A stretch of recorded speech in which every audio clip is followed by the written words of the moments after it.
out. It's a little bit chilly out there. In fact, some of you are still in your coats, I can see. Well, hopefully we're going to warm you up with a very interesting conversation by our panellists, and I'd very much like to say thank you to the panellists for coming along. We're going to... The intention behind the questions, some of the questions have been given to Extinction Rebellion by yourselves. I've tried to simplify some of those questions because you're a smart bunch of people and you are some very complicated stuff. So I wanted to make it a little bit simple to give it accessibility for everybody, but without losing the importance behind the words that you've chosen for our panel tonight, so that's important. I'm Becky Walsh. I'm impartial. I'm an Extinction Rebellion sympathiser rather than being a member, and my role has been working for the BBC and LBC and different media outlets, so that's why I was asked to be here. So I'm very excited to be here because I think that this is probably one of the most important conversations of our time. So let's see how we can get the best out of our panellists to really understand where their heartfelt intentions are for our future and our part of the country, as well as their exciting opportunity to be going into that really big house in London. So can I just ask with a very simple question to start with, and I'll start with John and we can move our way down if that's okay. So what actions are your political party planning on taking over the next 5 years to help our current situation?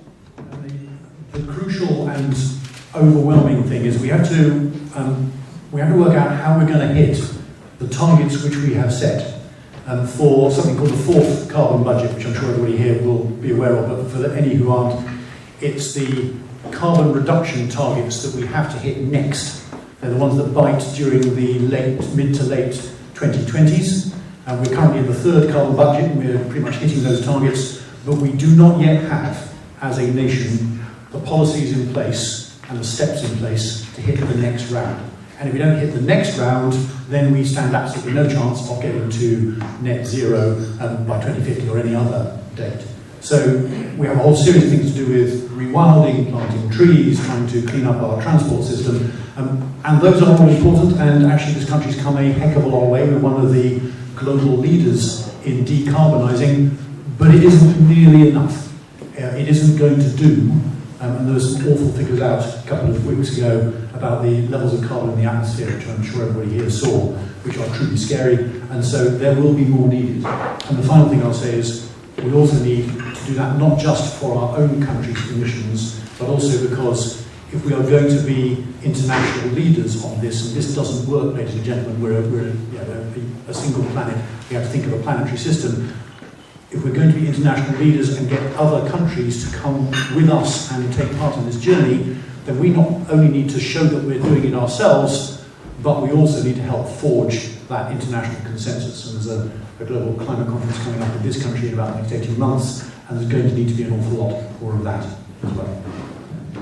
I want to start by saying the amount of carbon that's being produced by Britain has gone down. The Labour government, the Liberal, Tory coalition and Tory government, they've reduced the amount of CO2 that Britain produces. They're phasing out coal-powered fire stations. And they're spending millions of pounds on renewables. I mean, yeah, that's true. It's not enough, is it? It is not enough. We are facing an extinction because the planet is going to end. And we're told, oh, but we've spent this many millions, this many billions, and we're going to reach this many targets. It is not enough.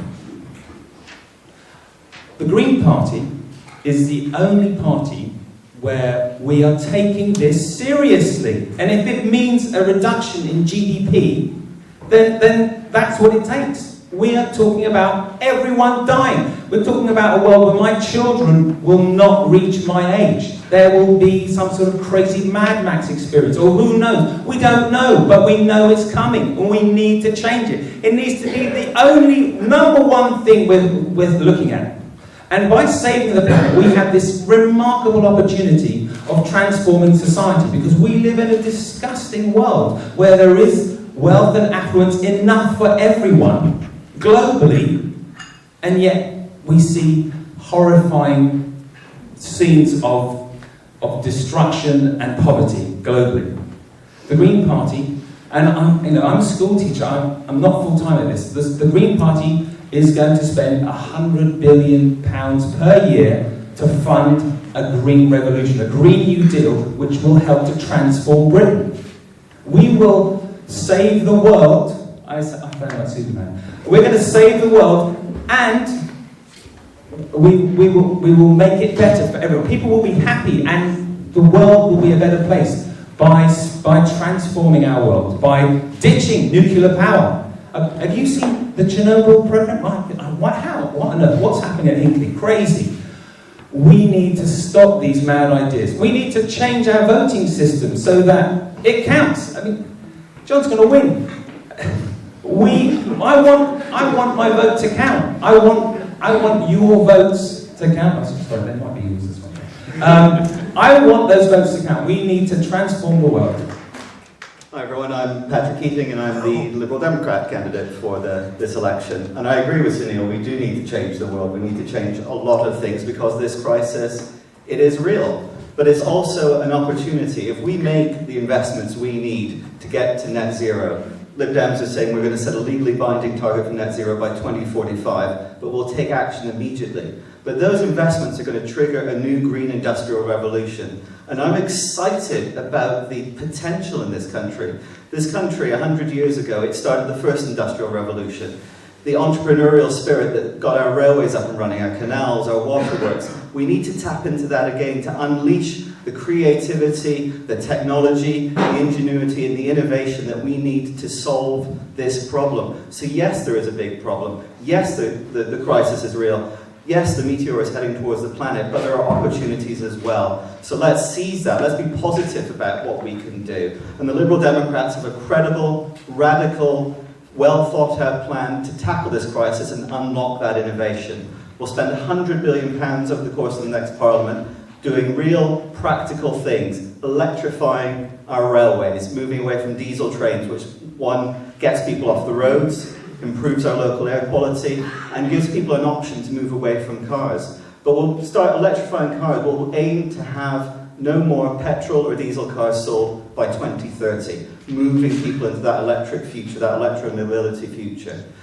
And we'll also look at things beyond climate, look at rewilding, look at our wetlands. I think we need to think about ecology as a whole. Yes, the carbon crisis is what the immediate problem is, but let's look beyond that. Let's think about how do we support biodiversity. And that's our plan there. Over the next 10 years, we would put that investment in place, tackle carbon, tackle the climate crisis, but also look at our ecology and make sure that we have a sustainable, vibrant planet and support innovation, support our businesses to deliver those innovations and solutions that we need. Good evening, I'm Tim Taylor, I'm the Labour Party candidate, and I echo the thoughts earlier. We do not have long to turn this round and try to save the planet and do better things in this country. So what Labour will do is make sustainability part of the DNA of government. We will establish a National Transformation Fund that will have £400 billion of funding and National Investment Bank, and we will fund green and sustainability projects and make sure sustainability is part of everything we fund in that. We've looked at housing. Energy use in buildings accounts for 56% of the UK's total emissions. We tend to think of transport as the problem, but housing is really important. So we need to do something about that. We'll ensure that the new houses going up in Weston, they're probably not carbon neutral. We will change that. We'll make all new housing carbon neutral. We'll impose a windfall tax on oil companies to pay for changes in sustainability and make sure that we put people and the planet first. We'll introduce rewilding schemes. We'll try to make agriculture greener. There's a lot we can do from the top down. But what excites me about this above all else is this is bottom up. This is about us as well, changing our behaviours, changing the way we live. So it's not just about the government doing it. We all have a responsibility as communities, and I think we need to take the lead as well, not just obviously as your MP. I would want to be an important part of it, but we have to change the way we live too, which will be hard, but changing behaviours is going to change the planet. Thank you.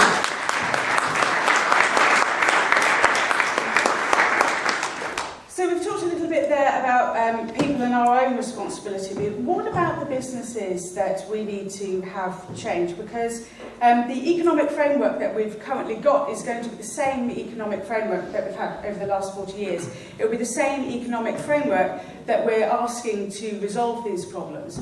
Can we trust that economic framework to actually be able to resolve the problems when that's where we got into the current mess that we're in? As Albert Einstein would say, we need a shift of consciousness on this one. Can I start with you then?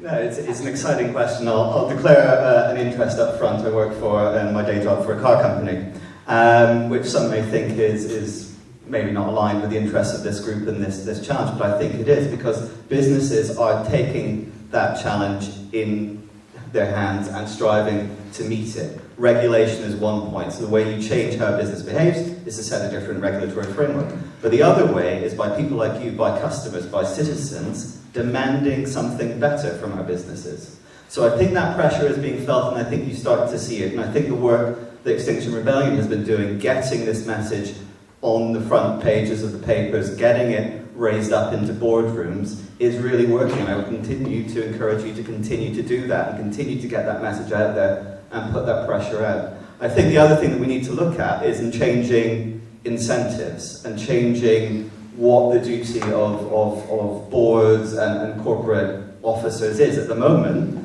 the legal duty of a company board is to maximise profit for the shareholders, which leads us to some of the decisions we have now. Can we not look at changing that and say the legal duty of a board or company directors is to deliver sustainability, or to deliver a better environment, or to deliver different social goods? And I think as we start to see improved transparency, social, climate reporting requirements for companies, and that's one of the points in our manifesto, is we would require all companies listed in the UK or registered in the UK to begin being more transparent about what they're doing in terms of climate and sustainability and human rights. That's a first step, and maybe after that we say, well, you're reporting on it, maybe now we make it a requirement. We make it the incentive for board members or for companies to deliver those social goods and deliver those climate improvements. I think that small changes aren't going to cut it. I don't think a penny on income tax is going to cut it. Back in the days, Hayek and Milton Friedman, they came up with this idea, the Chicago School, neo-classical economics, and Thatcher and Reagan said, that is it. We're going to do this. We're going to have this trickle-down economics, and everything's going to be good. Don't worry, we're going to sell all this stuff, but it'll work. It'll trickle down, and everyone's going to be happy. The market is stable. The market's going to look after itself. It will self-regulate. And people like me, well, it seems to be working. So I'm going to keep running on this because it seems to be working. And then 2007 happens, and now we can say, you were wrong. Your system does not work. And since then, what's happened? The central banks of the world have been chucking trillions, hundreds of trillions. That's just an insane amount of money into propping this system up. We have, Moody's this week have said there's a world debt crisis. They said we can't trust ourselves. They can't even trust themselves. Since 2008, the UK government has spent £1 trillion. That's the same amount of money that the Greens want to spend over 10 years on the Green New Deal. They spent £1 trillion through a variety of different ways of propping up the banking system. At the same time, of giving us austerity. Thanks very much. So, it hasn't trickled down to me. So we're looking at a failed financial system. We're looking at housing bubbles.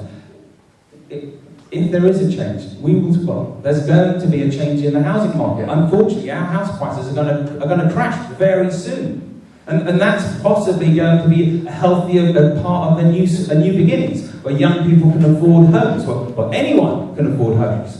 Can I just interrupt? Sorry, just the reason being, I don't know about audience members here, but I think we're acutely aware of a lot of the problems that we have and where they come from and what historically they are.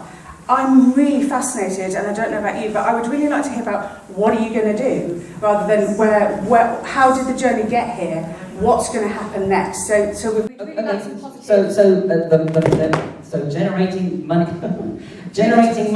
for state intervention, mass nationalisation of the healthcare service. I'm going to reverse the privatisation that's already occurred and make sure that no more of it gets sold off. Nationalisation of water, gas, electricity. That's a distinction between, I mean, the Green Party is a socialist party, and the Liberals and the Conservatives aren't. Labour is a socialist party, so I perceive a socialist future. The distinction, I suppose, between Labour and the Greens is that we are probably more interested in smaller, community-based projects.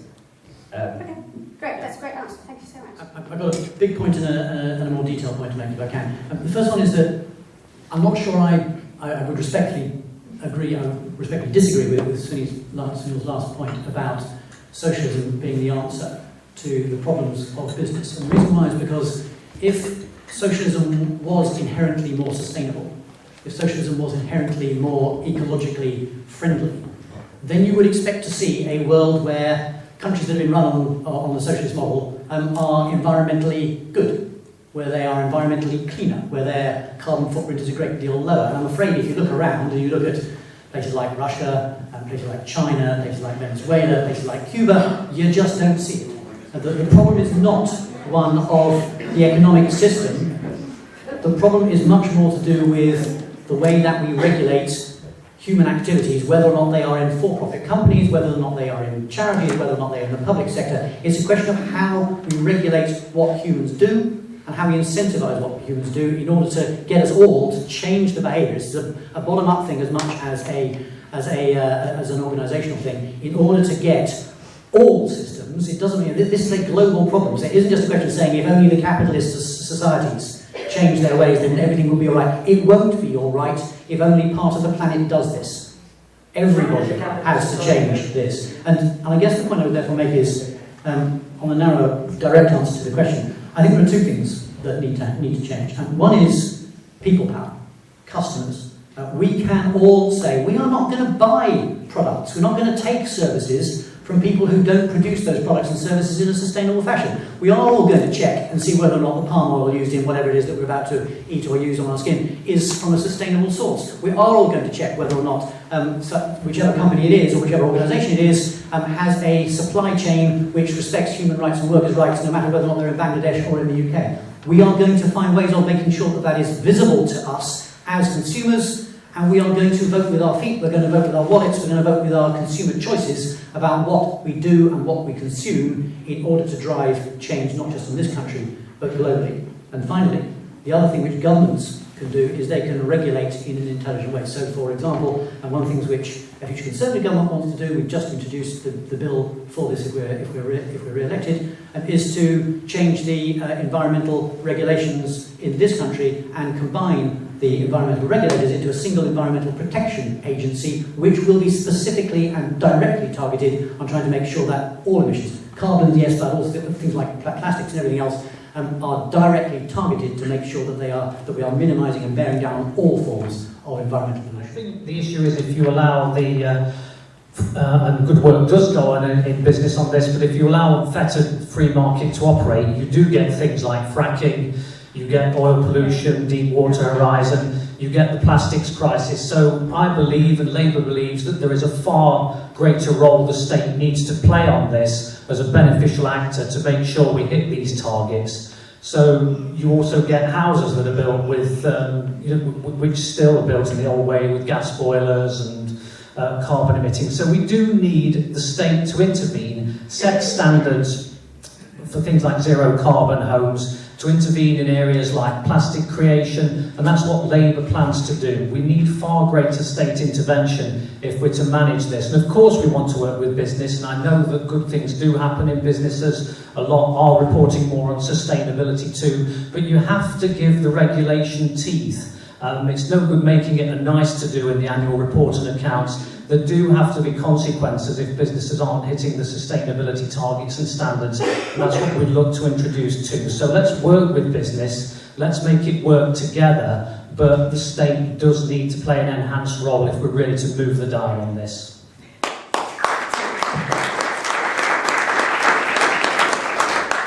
So thinking very much locally about fuel sources. We've already talked about Hinkley Point being here on our doorstep, but also thinking about why we may be not using more wind opportunities. Certainly we've got enough of that in Weston-super-Mare. So why aren't we looking at wind solutions, and also how... So there's a lot of questions in one here, but I'm sure you'll cope. Also to think about fracking in the local area, that's something that's kind of come up. So there's the question of fracking, the question of Hinkley Point, but also the question of why aren't we doing more with the wind that we've got at our offshore coastlines. Tim? Right, well, if you look at the Labour manifesto, which I do frequently at the moment for very good reasons, you'll see the answer to some of those questions. Yes, we do need more renewable energy. We have a target of delivering nearly 90% of electricity from renewable sources by 2030. So what that means is 7,000 offshore wind turbines, 2,000 onshore ones, and it says enough solar panels to cover 22,000 football pitches. So, we do need a big push on this, and like I said in my previous answer, of course business can help with this, but it does need the state to push it along. So we believe that we need to provide more energy from renewable sources. We're going to need more energy, because if we transition to electric cars, which we need to, then clearly that creates a need for more demand. So it does need that kind of strategic planning which the state and business can do together. So on your question about nuclear, I think that the Hinkley deal is a bad one. It's really mortgaged our future with the payment system in it, but I guess we are stuck with it. So we would have nuclear energy if it's needed for energy security, but our aim would be to move totally to renewable sources as the most secure, green and sustainable way of providing energy in this country.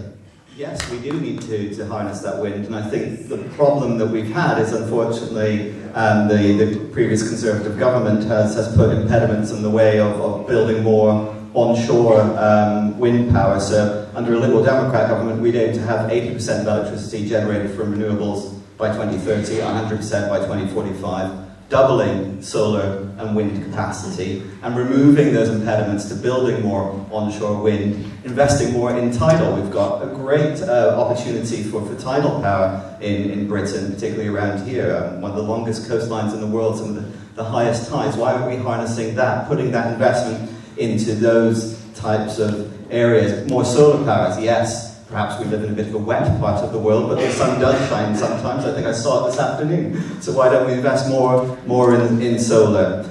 On nuclear, I think there is a role for nuclear to achieve that zero carbon future. The Liberal Democrats wouldn't be investing in new nuclear power, and we'd take away subsidies for nuclear. But I think we do have that nuclear capacity available now, and we need to make best use of it. On fracking, we would ban it.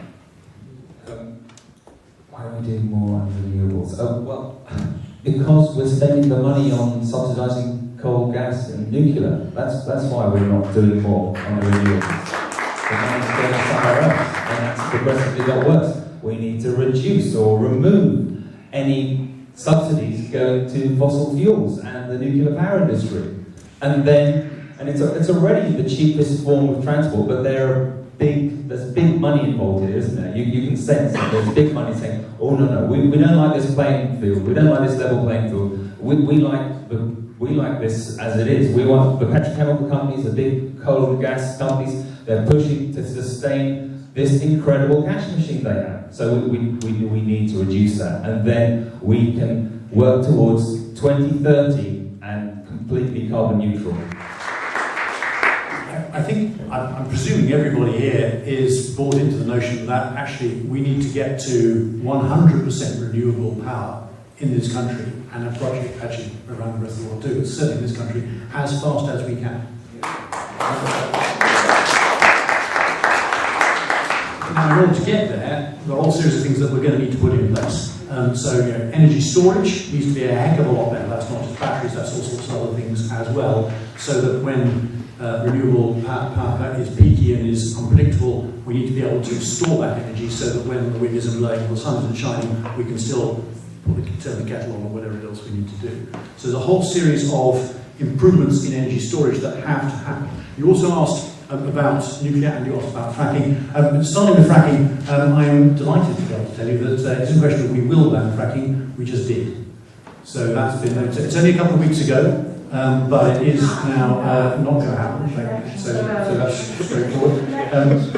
I'm getting a little bit of heckling from the front row about elections. Let me just tell you that the reason why it's happening is a great deal more sustainable as a piece of political architecture than just because there's an election on, because what's happened is that the scientific advice behind fracking changed. And of course the last couple of months, mainly to do with scientists realising that they could not guarantee the safety of fracking on geology and on the incidence of earthquakes up in the test site in Lancashire. And they said, you know what, we didn't understand this as well as we thought. This stuff is more dangerous than we thought. We cannot be sure about this. And the scientific advice changed. And that means it doesn't matter which political party is in power in 5 years' time, 5 days' time, or 15 years' time. That fundamental underpinning piece of scientific advice will endure. Ladies and gentlemen, that's the thing that has changed and should mean that future governments, no matter who they are, will be on the right page on that. And can I finish with a prediction? And it's a prediction about nuclear. Because I think it was Patrick who said that the Hinkley deal is pretty expensive, maybe Tim.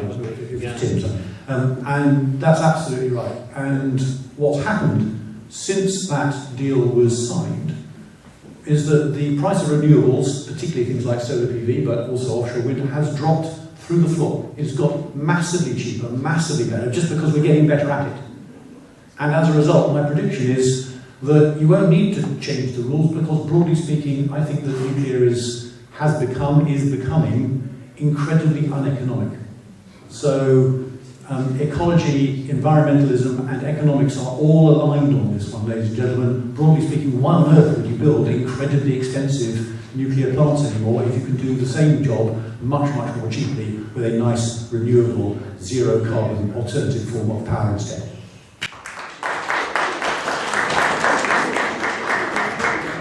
Just going to jump over to a question in the audience. Hi. Thanks for letting me kind of interrupt and get in. I had a question regarding wind power. So we know it's a green solution for energy, yeah, that's a given. And we know obviously that it's abundant in Weston-super-Mare. But there is one potentially massively significant ecological problem that pertains from wind power, which is that the action of wind across the surface of the ocean drives the largest daily migration, which is the bringing up nutrients from the ocean depths up to the surface. If we start harnessing wind power en masse, we simply do not know how it would affect that ecological system. It's something that you won't hear discussed widely, but I just thought that because there was a potential there for significant ecological damage, should that not be investigated before we commit to large-scale harnessing of this resource? Okay. I would imagine that all of you there would say if there was a risk you would investigate. Yeah. So, okay. Yeah, ecological study. Yeah, okay, thank you. Farming is a good one. So farming makes up around a fifth of the UK's greenhouse gas emissions. It also impacts soil, water, biodiversity. How do you propose really to look after and influence people on food, especially when a lot of our area gets its money through farming? Can I start with you, John? Just when you're thinking about it. On the spot.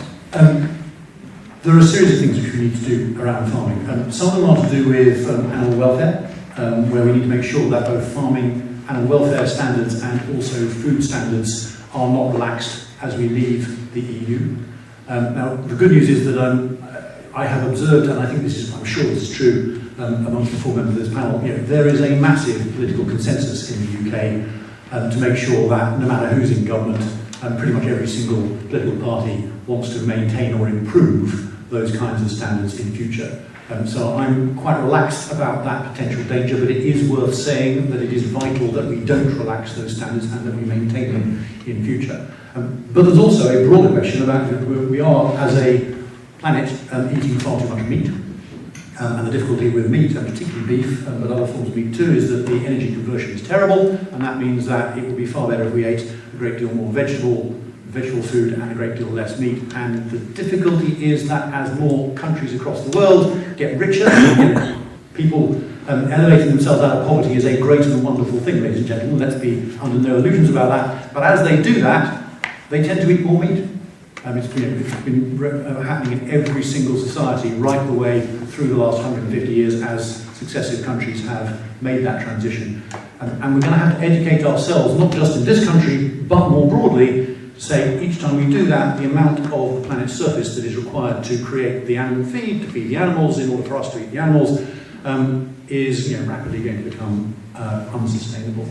And that therefore we are going to have, as a society, as a species, to change our dietary habits. That isn't something you can do by order, that isn't something you can do by laws, that isn't something that you can do by sitting on someone's shoulder and telling them to eat up their greens at night or whatever it might be. That's something where we're going to have to persuade and cajole and educate not just our own population, and British diet is not great, ladies and gentlemen, we all know that, but in the entire species, about saying, I know we all fancy a burger now and again, but we're going to have to be really, really careful about how we do this in future, because if we all eat too much meat, then the planet just simply cannot sustain it in future. That was impressive, John. Yeah. Excellent. Yeah, well, the same on the vegetarian front, veganism. I mean, that's, wow. I'm not going quite as far as veganism, but okay, well, just to be clear. That's good. Well, the Green New Deal will help farmers transition to a more sustainable model, looking towards more organic farming, looking towards being more sustainable, developing market gardening in Britain so that we have fewer carbon miles for the food that we eat. With the Green Party's reduction in the working week, so we'll be working less, so home-growing allotments and that sort of thing, that's going to become a reality, something that we hardly any of us can afford to do because we're too busy. With more time, we'll start generating our own food. We introduce a program of helping people understand that the impact of buying the food that we do buy. We would look towards helping transform farming machinery, help that become managed through sustainability. Thank you, that's great. The first thing I would do to protect our farming community is to stop Brexit.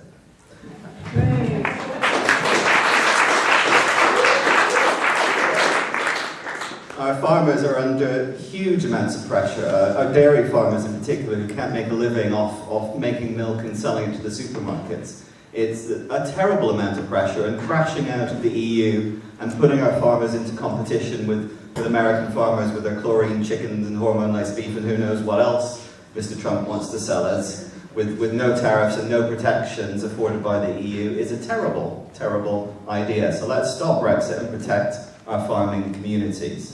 And we have an opportunity by staying in the EU to work to reform things like the Common Agricultural Policy, which I agree is a flawed policy. It does terrible things and has terrible incentives. So why not use those subsidies that we're providing to our farmers to help them provide public goods? So perhaps rather than creating huge amounts of meat and milk and cheese which goes to waste, why not ask our farmers to be managing our wetlands to act as carbon sinks and to promote greater biodiversity, protecting our hedgerows, protecting our woodlands? That money would be much better used doing that kind of activity.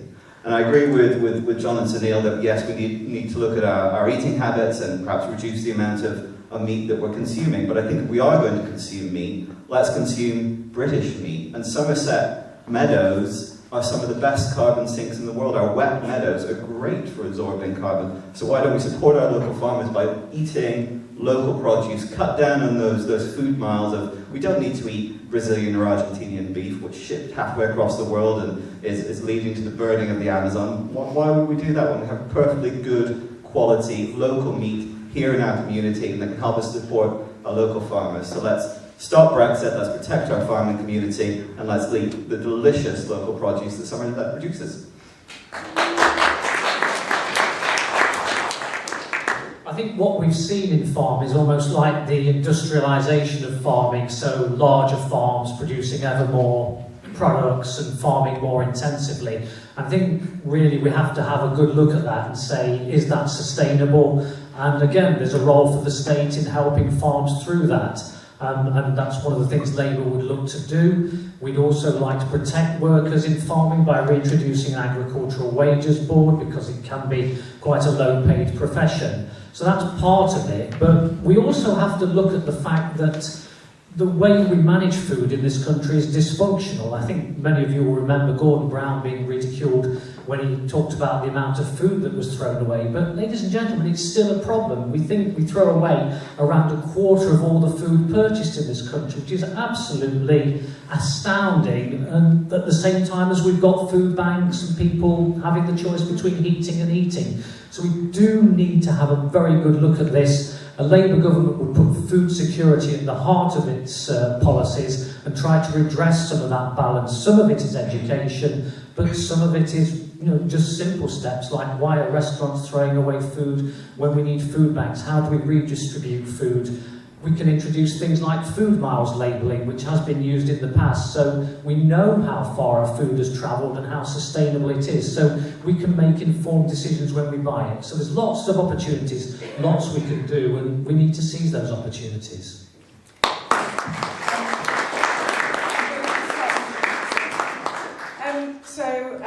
Patrick, I think we know your answer to this one, but my question is, do you feel that leaving Europe will be detrimental or positive towards the party's reduction in emissions?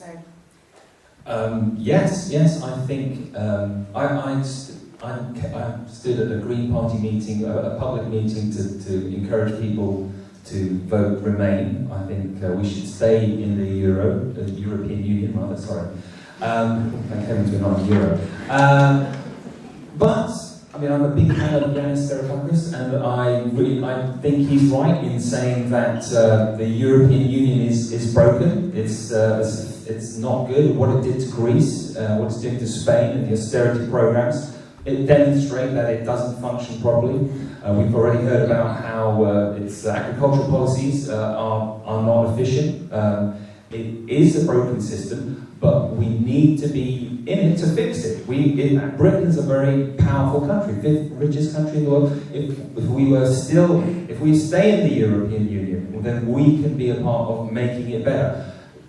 Putting ourselves away from Europe is such a stupid idea. I mean, yes, some of the things that Farage says are true about how bad the European Union is, but we need to be in it to fix it, because we can't. It would be far harder to help have a sustainable future if we just act unilaterally. We need to be with our European partners, learn from each other, develop and move forward. So, yes, we should remain in the European Union.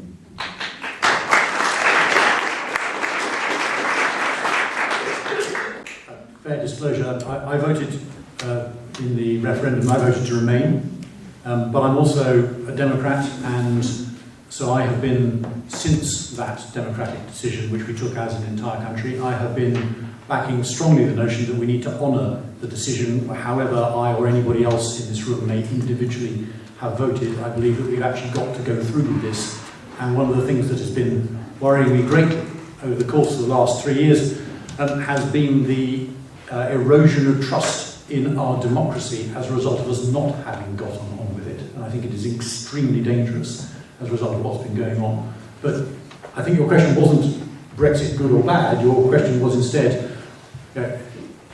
if when we leave the EU, what's going to be the impact on our environmental regulations? And I think if we sort of park the notion of Brexit good or bad for a second and say, what's going to happen?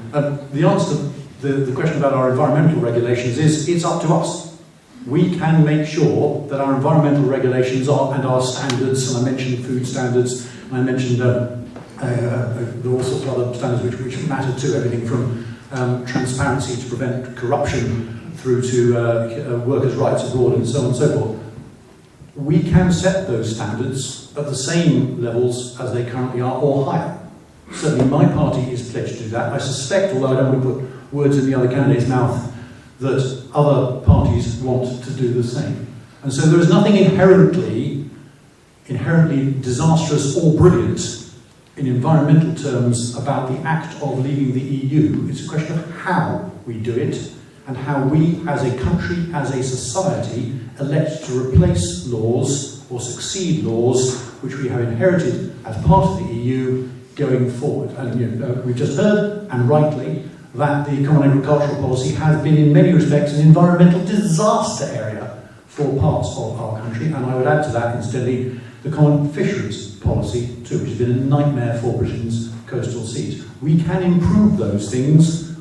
We can probably improve it faster outside the EU, where we can act independently and to an extent unilaterally. If we stay in the EU, we would have to work to improve it too. Probably be slower because you've got to bring 27 other countries with you. But either way, the act of Brexit is not the issue here. The question is how we, as a society, change our laws, and we won't be able to blame Brussels after we've left. It'll be our choice, our responsibility, our laws. It's up to us to improve these laws and these standards going forward.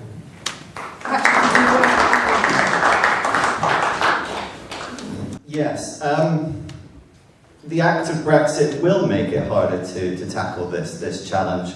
When people come together and work together to tackle a problem, you can tackle that problem better, more efficiently, more powerfully. Doing things by yourself as a small country, yes, we're the 5th richest country in the world, but working together with 28 other like-minded nations, we can do something great across Europe. Why should we do this by ourselves? Why don't we stay in Europe, lead this fight? I know some of the Lib Dem MEPs who are still in Brussels, thankfully, we haven't left yet, hurrah, are leading the charge in Brussels, declaring a climate emergency. So the European Parliament just last week declared a climate emergency, triggering some really serious action from the Commission and the Member States, pushing forward carbon neutrality faster than ever before, and bringing in some of those countries in other parts of Europe which perhaps don't have the levels of prosperity that we enjoy. But as part of the European Union, we can help them. We can bring them with us on this journey of reducing carbon impact. And again, by being in the EU, being part of that club of 28 countries, we have a degree of power. Otherwise, we sit outside going cap in hand to Mr. Trump, who's come to visit us, to get at trade deals, replace the trade that we're losing by cutting off our access to European markets. What is he going to do? He isn't going to accept that the UK says we have higher standards, we're going to maintain incredibly strong standards. He's going to say, no, you need to weaken your standards. We've heard him say it already, to have access to that trade deal. So no, I think leaving Europe is a terrible idea for our climate. It's going to put us in a weaker position. We're going to give up that leadership that we enjoy now, and we're going to follow rather than being leaders, and I think it's an awful idea.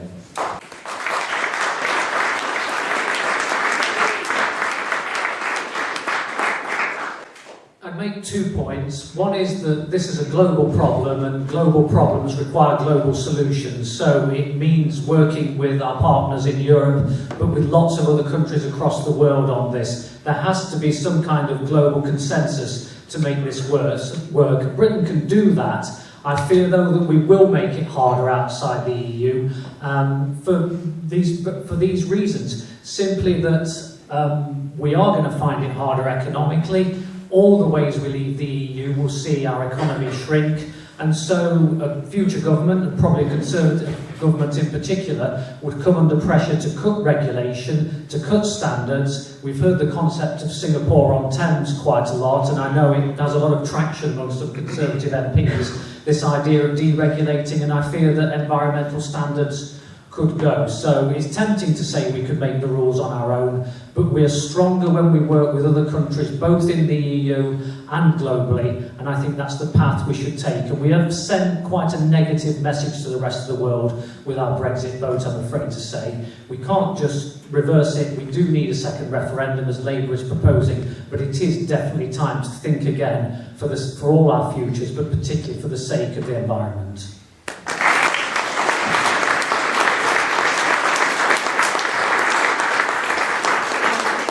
Bringing things back a little bit closer to home, Bristol Airport.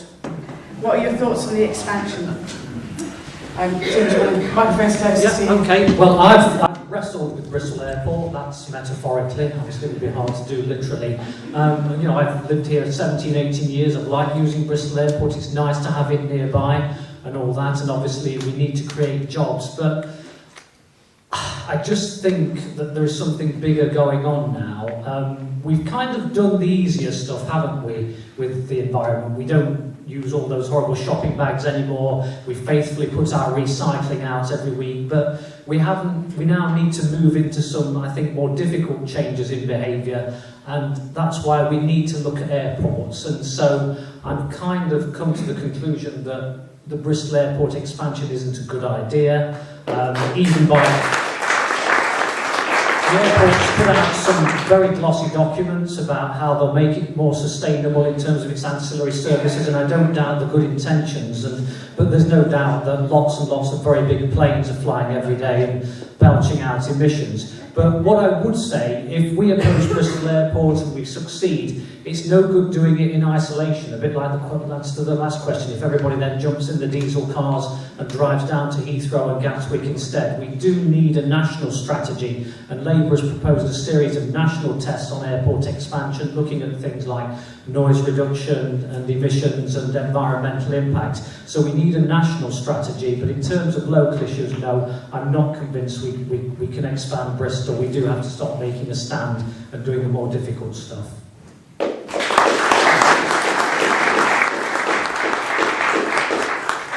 I have to tread slightly carefully on this one because I sit on North Somerset's Planning and Regulatory Committee, so I'll avoid making a very definitive comment one way or the other, but I will say I recognise quite a bit of what Tim has to say. And I think the bigger picture is the important one. What do we do nationally to reduce the impact of flying? And I think the Lib Dems set out some quite strong plans. So we'd have a moratorium on the building of new runways, so no extra runway at Heathrow. We'd reform the way that air passenger duty works to tax more those people who travel more frequently, and I include myself in that. I fly quite a bit, but I wouldn't mind having that incentive to maybe think, how do I take other forms of transport? And then I think we look at pushing the technology as well. It's very difficult to electrify an airplane, but there's a lot of interesting stuff that can be done around cleaner fuels. So how do we find ways to incentivize airlines to use those lower carbon fuels, e-fuels, biofuels, whatever it might be, making sure that we don't have any unintended consequences of that. But then the important thing to do is to offer people an alternative. Why are people flying? But sometimes the train service within the UK isn't quite good enough to get them to where they want to be on time. So we would push investment into rail, complete HS2, build the Northern Powerhouse rail lines, and make sure that rail transport is a good alternative to get people up and down the country rather than having to get on an airplane. It's an amazing fact that flying long haul, a long haul flight is the equivalent of having a 1,000-watt electric fan heater on all year. So it isn't the same as driving. Driving your diesel car is going to be much less of an impact on the environment than flying. Flying stinks. I flew to France last year. I'm flying to Estonia next year. So I use aeroplanes, I'm working on that. We need to add fuel taxation on the aviation industry, and in an instant end of cheap flights. It is obscene that I can fly to Edinburgh for half the price of a rail ticket. We need to introduce tariffs to the flyers, and that will end long-haul flight, will end the cheap flights, and then there will not be a need for another runway. The Green Party, I am against additional runways in Britain and in Bristol. Thank you. Can I make a narrow point and a broad one, if I can? The narrow point is specifically local around Bristol Airport. Over the course of the last 9 months, 12 months, and pretty much every single parish council in the villages around Bristol Airport has written to me asking me to speak to the Secretary of State to call in the decision, which has not yet even been taken by North Somerset, around the planning application which Bristol Airport has put in.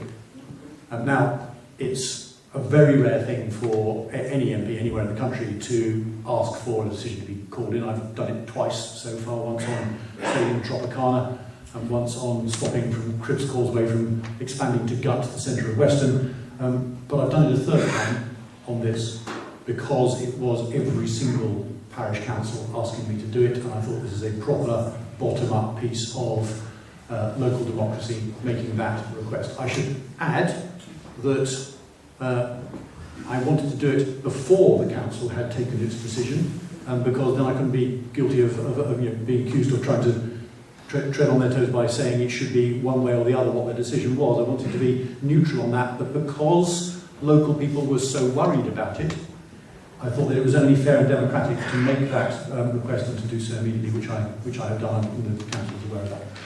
The broader point, the broader point is that I think we need to be really careful about loading too many of our expectations and ambitions onto Bristol Airport. And I mean our environmental expectations and ambitions onto Bristol Airport. And the reason I say that is that because the huge growth in air travel planet-wide isn't in this country. We already fly quite a lot, we're a developed nation, of course, but the growth is miles away. It's in Africa, it's in Southeast Asia, and the inconvenient truth is that as countries develop, as they get richer, as they trade their way out of poverty, again, a great thing, people fly more. And we can do all we like with Bristol Airport, but actually if the total number of flights on the planet continues to soar, and it's off a relatively low base compared to many other sources of carbon emission at the moment, but it's one of the fastest growing. If it continues to soar, it doesn't matter what we do to Bristol, we will have been guilty of being penny wise and pound foolish. We have to have not just a national answer, I mean, absolutely, we need to have a national answer, we need to have an international answer to this, otherwise we will never fix this, and we will never address the elephant in the room, the very, very serious international issue of growing flights. And that's why I think, coming back to something which either Tim or Patrick said, that's why the technology around flights is absolutely essential, because we aren't going to be able to stop developing countries, people in those countries, from flying at all. We just aren't going to be able to do it. That's going to be a lovely desire, but it won't ever happen.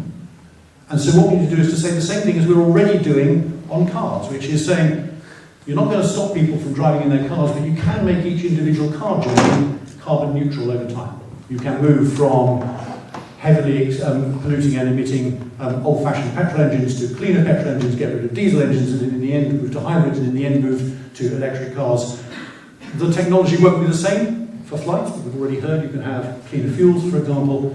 We need to go on that same journey, ladies and gentlemen, for flights too, because otherwise we may end up with Bristol Airport yes or no, and the planet will still fry if we don't solve the third, the fourth, the fifth, the sixth runway that's being built in Shanghai or Kuala Lumpur or wherever it may be. And that's before Africa starts to develop at speed. We cannot be parochial. We have to think big, we have to think ambitiously, and we have to think globally if we're going to deal with this.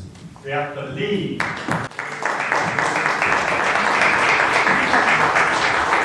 So we've talked a little bit around this next question, but what are your plans to restore biodiversity within our local area? So Suneil, if I can start with you. Yeah, so what we're going to do about biodiversity in our local area, what are your plans for the local area to help restore it, really? Well, the Greens, along with Labour, have pledged to make a massive investment in reforesting Britain.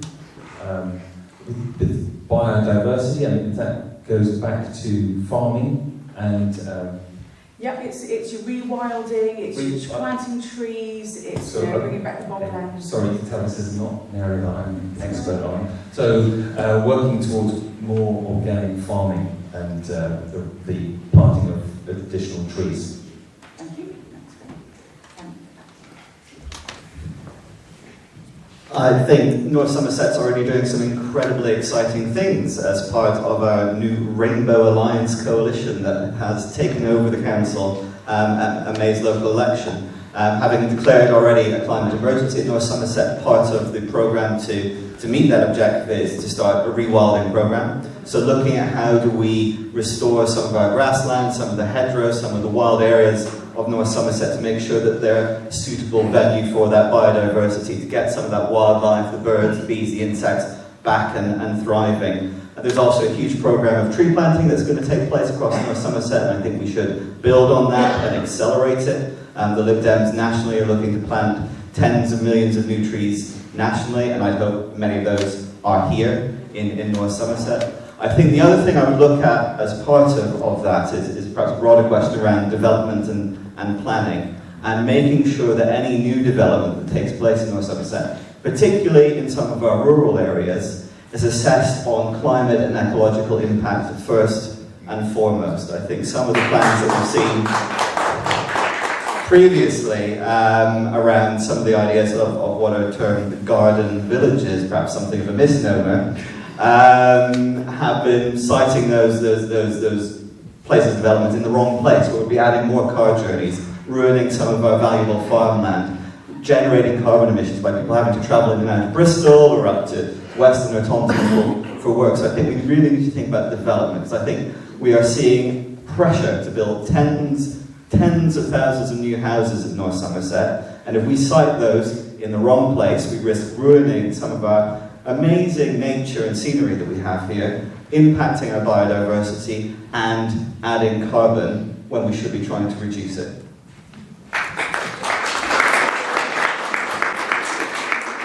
I think the answer on this is top-down and bottom-up. So a Labour government would introduce a plan for nature where there'll be legally binding targets on the restoration of species and habitats. So again, the state can be beneficial here if it's done in the right way, and we do need more government intervention on here.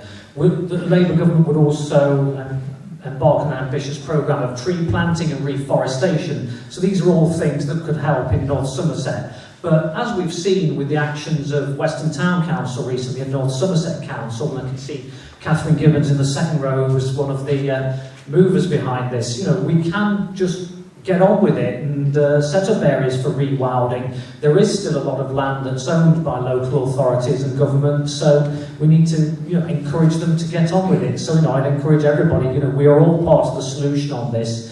We don't have to concrete over our front gardens to create another car parking space. It is about thinking global but acting local.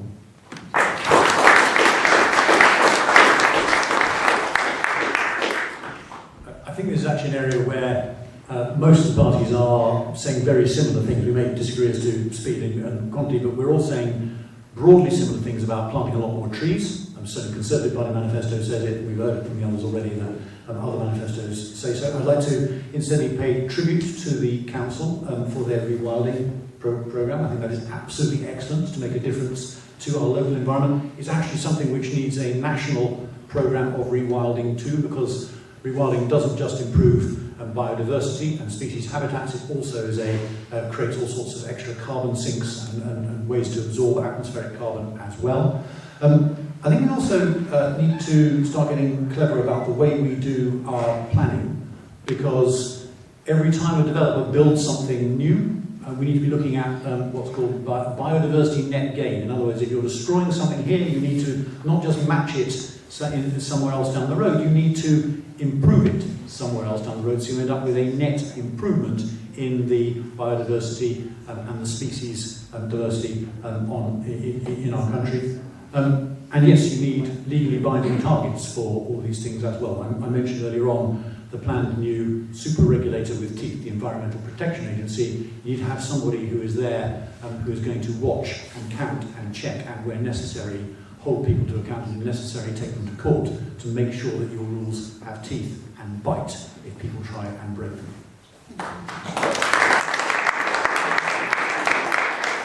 Okay, so I'm going to change tack very slightly. I've got one more question to ask the panel, and then what I'd like to do is, for the next 20 minutes, just open up the floor for your expertise, your comments, your thoughts, based on what you've been hearing. So I know there's a gentleman there, I haven't forgotten you.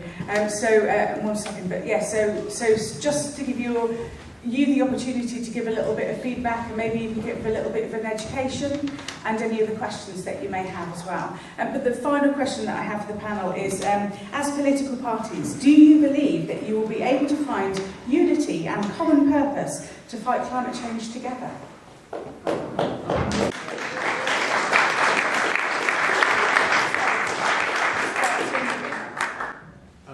The short answer to that is yes.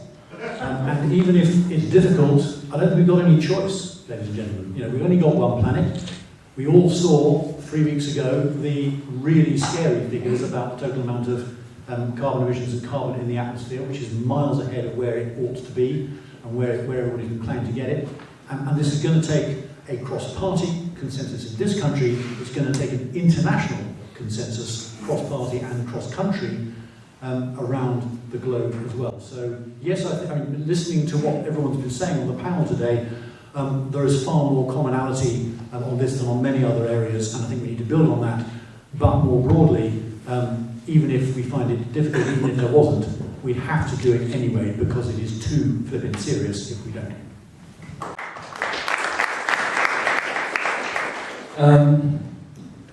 I think there's a profound difference between the Conservative Party and the Liberal Party. So between, on the one camp, the Conservatives and the Liberals, and on the other side, you have the Socialist, Labour and Green Party. If we could come together, maybe as a starting point for towards proportional representation, then that would be a start. Then we would agree that everyone's voice might start to count. The Liberals did a really so-so job last night, didn't they? I mean, I'm not brought into that. But, and Labour have said no. Labour in them, no, we are a first-past-the-post political party. They wouldn't come in with us for a keep Johnson out of Downing Street. You know, he wouldn't go into the Rainbow Coalition with the Liberals, Clyde Cymru and the Greens. So I mean, we were there saying, yeah, let's work together. I mean, I really wish John was the leader of the Conservative Party. I mean, he's saying all the right things, but I mean, but he is the legend. And then you've got these ultra right wing. You tell my chief. We've got these ultra right wing crazies who are in the pockets of the hedge funds, telling us what to do. We can't do this. They're not speaking for the people, they're speaking for the 1% of the superage, the votes of the billionaires. They're not gonna jeopardise that. Their paychecks are being paid that way. So that's not gonna happen. I mean, I'm a big fan of Jeremy Corbyn and John McDonnell's. I mean, I really like a lot of their ideas, except for the nuclear power and the first past the post system, which is enough to make me not be a little bit but I'm forever optimistic. I hope we can do something. Yes.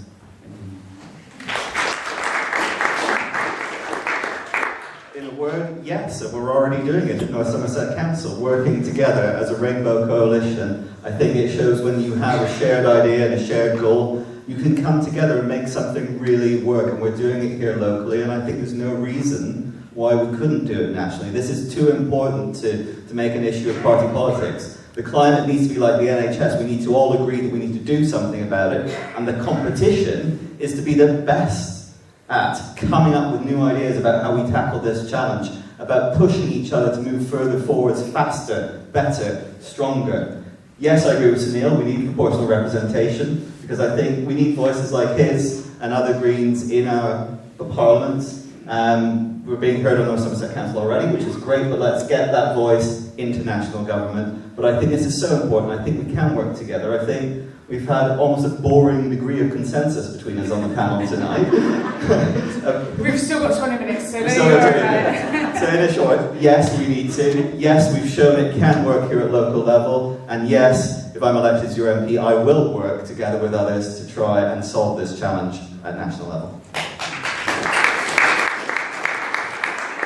I'll try and make it an interesting degree of consensus rather than a boring degree of consensus. So, for us to make a difference in this area, we do need to pursue the same policies over a longer period. So, the political cycle, which is supposed to be 5 years, but is about 2.5 at the moment, mitigates against that. So, that does drive the need for political parties to work together. But that will mean we have to rediscover the C word, compromise, which has been sadly lacking in our politics in recent years. So we will all, I think it is the right thing to do. We can do it at a local level.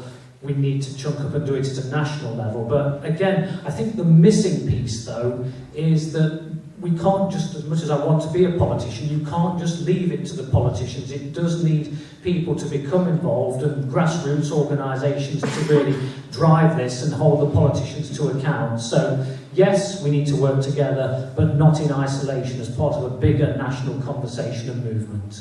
Great.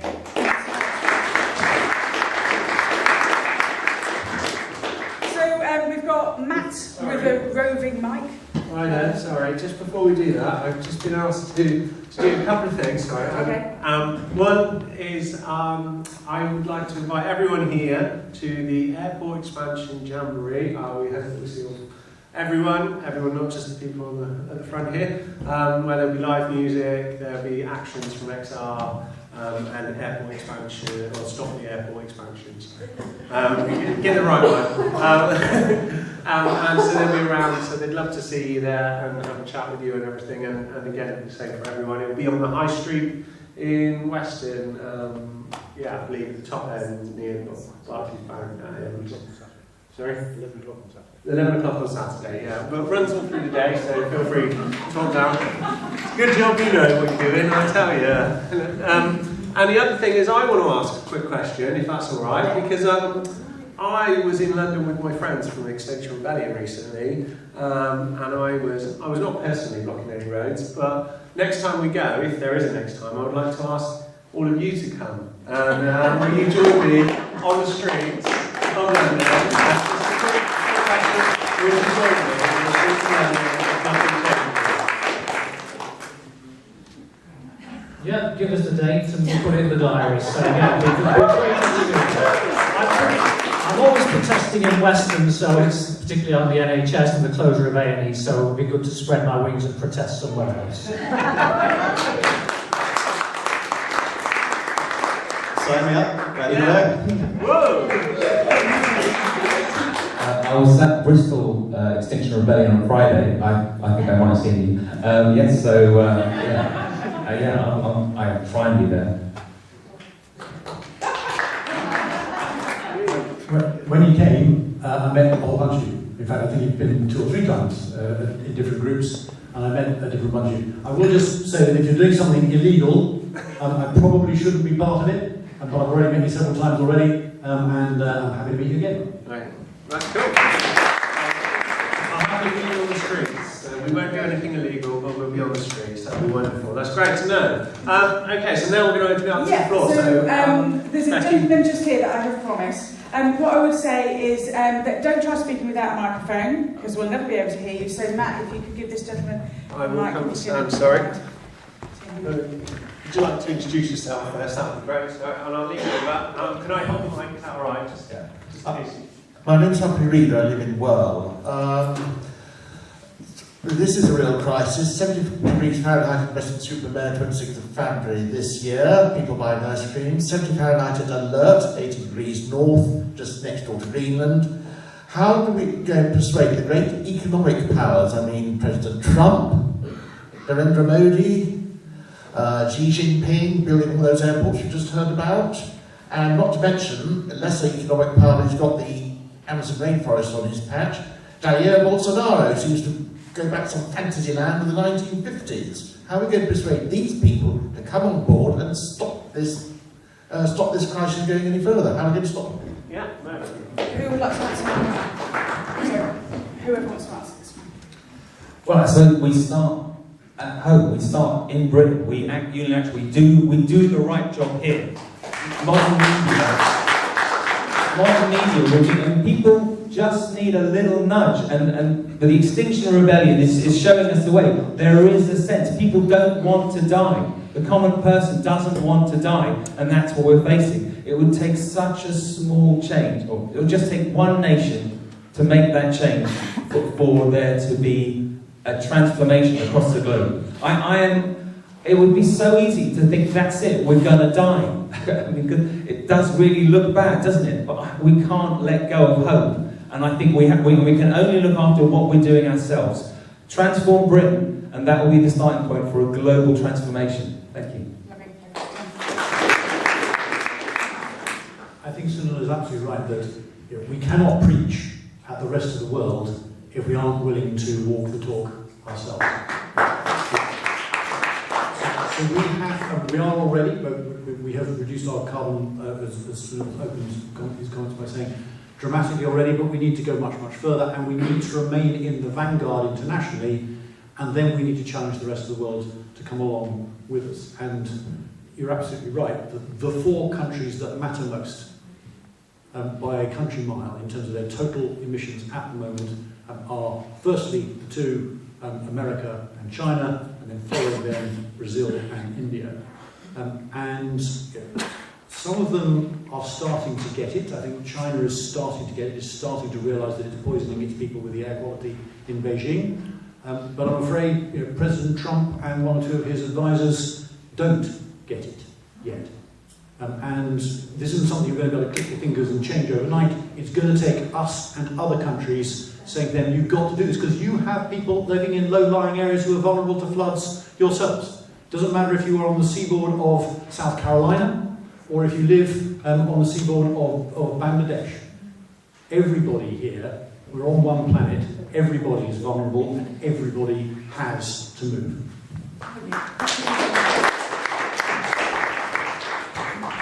I think there's a few things we can do. I think the point about leadership is an excellent one. We have to walk the walk and not be hypocrites. We have to show that this is possible and show that this provides benefits and it's something that it's good to do. It triggers innovation, it triggers prosperity, and it triggers a better life for people. People will see that and want it. When it comes to your Bolsonaros of the world, I think trade and trade deals are incredibly important. And you look at the work that's being done in Europe and work that's being done, led by Liberal Democrat MEPs in the European Parliament, to say, if any country wants to have a trade deal with the world's biggest market, in that deal there have to be rules and regulations and standards about making sure that those countries protect their environments. And we see that pressure was applied to Bolsonaro as this new EU South America trade deal is going ahead. That is incredibly powerful. I think the attraction of Europe to countries around the world wanting to be part of that, wanting to access that market, is an incredibly powerful tool and an incredibly powerful point of leverage to get these countries to change. On America, I think we've got a bit of a problem with Trump. I'm not sure there's not much we can do with him, but I wouldn't give up hope, because I think if you look at states like California, Oregon, the Congress, that will to take action on the climate emergency is there. I think the administration is not quite where it needs to be, but I think there are a lot of people in America, there's a lot of the citizens, a lot of the states, a lot of the businesses even, who see this challenge and they're able to do something. They can work around Trump. So let's not despair about the United States. Let's give support and solidarity to those organizations, those actors who are trying to do something, and give them encouragement and give them support. So let's not give up hope. I think we can show leadership in the world. By staying in Europe, we can have even greater leverage, and let's be that beacon of hope and that, show that leadership that we need to have. To add to what has been said, I wouldn't underestimate the importance of America in this, because when the leader of the most powerful country on earth and the biggest economy is a climate change denier, then I'm afraid it does give license to other countries that don't want to walk the talk, and I imagine that Brazil feels safer doing this with Trump's almost tacit blessing. So I hope and pray it starts with a change in federal government in America next November, and we should do what we can to help make that happen. So I think it is a mixture of stick and carrot. Of course we should be exemplars, but we have to do it collectively with other countries. Brexit sends a negative message about our place in the world and our wish to work with other countries. So I think it's all those things. Wouldn't rule out the need for sanctions if needed, but an interesting fact is that I think if you look at it on a per capita basis, we still have higher emissions than China. Now, I don't underestimate the importance of China because of its the growth in its industry, its use of coal power, but we do sometimes, we need to get our own house in order before we preach to other people.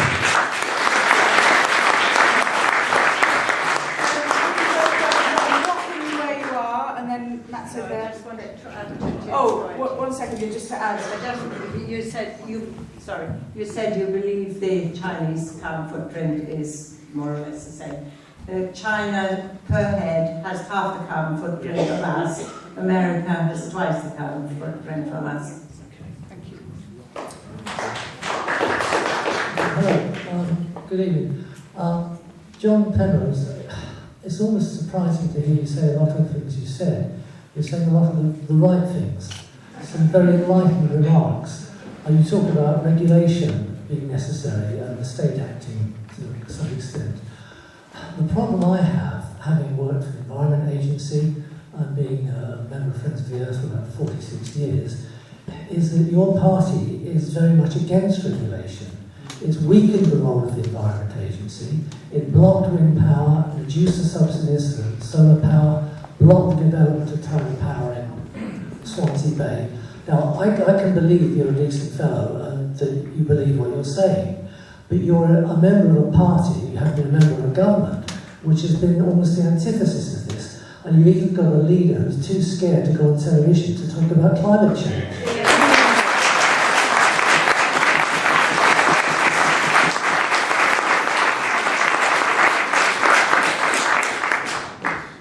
I thought we were trying to avoid being too political, but since you mentioned that one, so let me respond if I can. So look, on your point about regulation, I think that we need, and in fact my party believes in, and I know this because I wrote the policy around it, my party believes in smart regulation. And the important point here is that you can have tough rules which are unbureaucratic. And the Conservative Party's concerns about regulations is not whether or not you need high quality food standards, for example, or high quality environmental standards. Of course you do.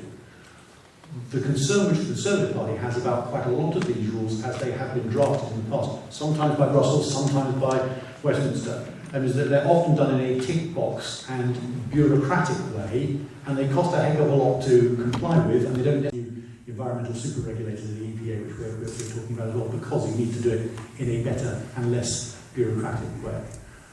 I'll miss out the other stuff about whether or not Boris is giving enough interviews and that sort of stuff. I suspect there are plenty of people here, given that last round of applause, who rather he didn't say so much, so I will not go into which interviews he's giving and not giving. But I will just say, the important thing here is that you shouldn't confuse wanting to have smart regulation with no regulation. It's absolutely essential that we maintain these standards, but just that we do it in a way which is future-proof and doesn't cost the earth. Thank you. There's a question at the back. Hello, Sally Lewis. It's not really a question. I just really wanted to add to the comment that's already made. And I appreciate, John, you don't want to be party political, but I'm holding your personal voting record here. And your own personal voting record is very clear to say that you generally have voted against measures to prevent climate change. I won't go through them, there's plenty here. Anyone who wants to come and look at this can do that with me. But for example, you voted not to reduce the permitted carbon dioxide emission rates of new homes. You voted against requiring a strategy for carbon capture and storage for the energy industry. And there's a whole list here. So I do appreciate what you're saying. You're here personally about your record, and it's very fine words about what you're going to do. Your record doesn't show that you have done it in the past. Many years as an MP. Thank you.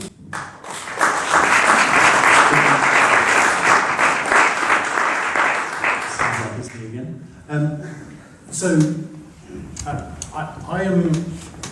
I am not going to apologise for the record of not just the last Conservative government, but the previous Lib Dem Conservative coalition government either. And I don't think that other people here in this room who are adherents and affiliates to other parties from the Labour Party either should apologise for what successive governments have achieved in this country over the course of the last 20-25 years. If you look at our total carbon emissions, as we are today, we are emitting something less as a total economy than we were emitting at the end of the 19th century. That's how much carbon we have taken out of our economy. And it isn't just my votes or anybody else's votes. It's about successive votes by successive prime ministers and their governments, from John Major through Tony Blair and on through. The only reason why I would vote against something to do with climate change is where somebody is laying a parliamentary trap in order to be able to ask a question like the one we've just heard. And I'm afraid there are an enormous number of parliamentary motions and games played in order to get MPs to vote in favour of this or against that, so they can come back and say, but you voted against this thing which my party put across in order to make sure that I can claim that you are against some broader principle. I hope it has been clear during the course of this evening that not just I, but actually all four of us here are thoroughly committed to this cause. That successive governments of all parties are thoroughly committed to this cause, and that this should be bigger and better than people trying to make silly parliamentary motions and say, and therefore you are in some way against climate change prevention, because it's just not true of any of us up here on this panel. We've got time for 2 more questions, so just let's go to this gentleman here. Hi John, I'm a renewable energy journalist, and is this a question for the whole panel or just John? Oh well, actually all of them if you want to join in, but particularly John. So over the time I've been working as a renewable energy journalist, I've seen the Conservatives place a de facto ban on onshore wind, when it is actually the cheapest form of electricity generation in this country now. The Conservatives have also reduced subsidies on the solar sector to the point where the solar sector has gone into massive decline.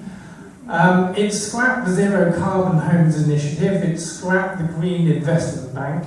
So there's a lot there that basically has constituted a Conservative Party green wrecking ball.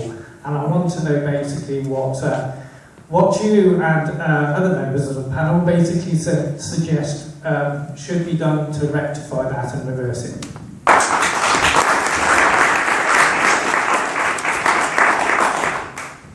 Me again.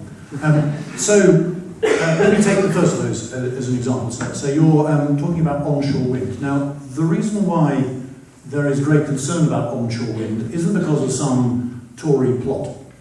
It's because an enormous number of local communities, when faced with a forest of wind turbines on their doorstep, object strenuously. Not all of them, but many do. And it is far more controversial at a local democratic level to do onshore wind than it is to do offshore wind. And so you are right, sir, that offshore wind is more expensive than onshore wind. Absolutely it is. But it has far more of a democratic consensus behind it. And that is why successive governments, including the Conservative government, including the coalition government as well, have preferred offshore rather than onshore wind. Now, if local communities and if there is a democratic consensus behind onshore wind in future, then I'm sure that whoever is in government will want to take advantage of that because of the economic benefits that you have rightly said.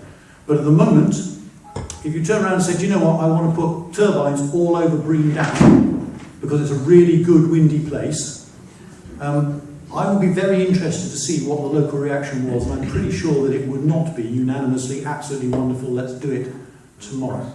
I'd also, because you mentioned it, sir, and because what someone else mentioned as well, point out this point about solar subsidies. The point about solar panels is that they have dropped dramatically, enormously, wonderfully in price over the course of the last 10, 15 years. They cost much less to produce, much less to install.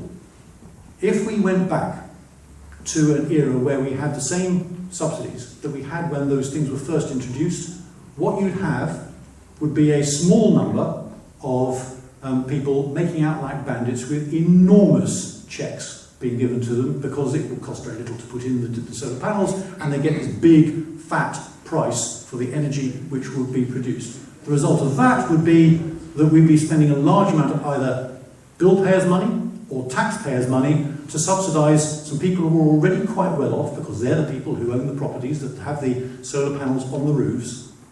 And pretty soon, we would all, rightly, as taxpayers and as voters, be saying, hang on a second, this looks like a get-rich-quick scheme for rich people. Why is our energy bill that much higher? Why are our taxes that much higher in order to subsidise rich people for this? So there were real problems with that subsidy scheme. That's why it had to be changed. And that's why I think over the long term it is far, far better for the amount of solar panels and solar energy that we produce in this country if we fix it rather than carry on with something which underneath it ultimately was going to become illegitimate and cause real democratic concerns if it was allowed to carry on. Taking thoughts on the panel, please. Thank you. Yes. I didn't like that last one, John. Sorry.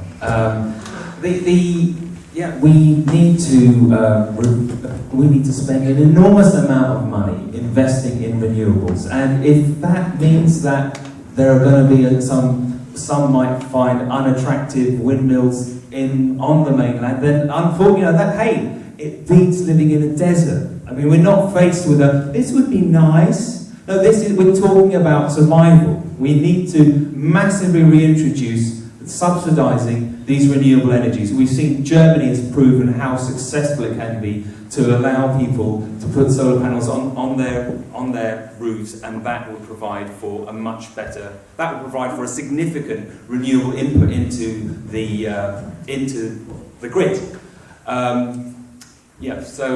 We do need to reverse those changes. I have a friend who's in regulations. The building regulations have been relaxed. What about the insulation of houses? That is uncontroversially a good thing. And in fact, the government has now prevented councils from planning to prevent councils from implementing higher environmental standards. Exactly. So a race to the bottom. So yes, we do need to reverse those. We do need to support people in introducing renewables. Thank you.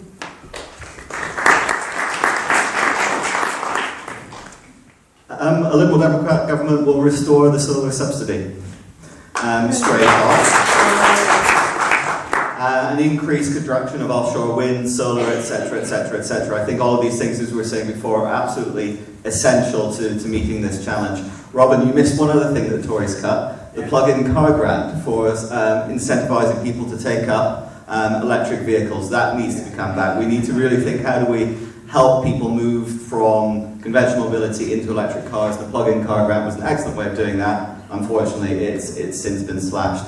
And the point the lady was making at the front about home building standards. Yes, we need to insulate our homes. So a Liberal Democrat government, over a 10-year period, would insulate 60 million new existing homes, starting with people who are in lower income areas, and ensure that every new home built from 2021 would be to the highest environmental standards, eventually to the passive house standard.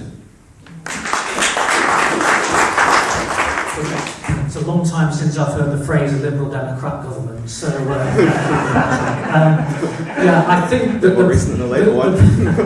the principle in your question is about governments being able to make and drive through difficult decisions, which sometimes you do have to do, and that may mean we have to put more onshore wind turbines out there, given the beneficial impact they will have. So I think that's it. If government is serious about this, if we're serious about this, I talked earlier about changing behaviours, it does mean we're going to have to make some uncomfortable choices. But if the choice is between continuing to burn fossil fuels and having something renewable and sustainable, I know where my vote would go.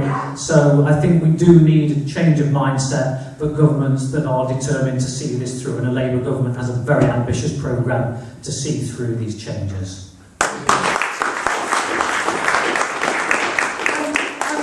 That's all we've got time for. I just want to say, thank you for being an absolutely incredible audience and being just brilliant. Really, really well done. Thank you. And thank you for the questions that you've posed. But also to the panel, thank you so much. I certainly personally feel quite heartened, because you see things were all out, and you just think, oh, this is never going to work. We're never going to work together. But tonight they did, and I'm really grateful. I think that was really wonderful to hear what you had to say. So let's give our panel a really loud round.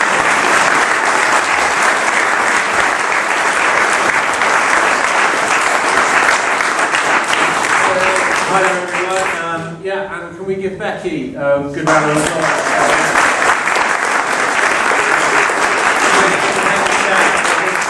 Really good job, and I'm really glad that she agreed to do this for us at Extinction Rebellion. This has been an Extinction Rebellion event. Everyone here. So everyone here is invited to come along to this very church tomorrow night, where we will be doing arty stuff and just interesting thing. If you want to find out more about Extinction Rebellion, also there will be a Saturday event where there will be people around from Extinction Rebellion. And in the new year, we will be doing a talk heading to Extinction. What's it called? Is that right? Heading for Extinction. Yeah. And what to do about it by the lovely daycare there, who's they'd have to do it. So in the new year there'll be that talk that we invite everyone to. Look out for it on social media. And on the 15th of January we will be here again, returning as a group called Extinction Rebellion, where we'll be meeting on a regular basis on Wednesday nights at 6. And yeah, we have food and everything, so please feel free to come along. And thank you, give yourselves a round of applause for being so good.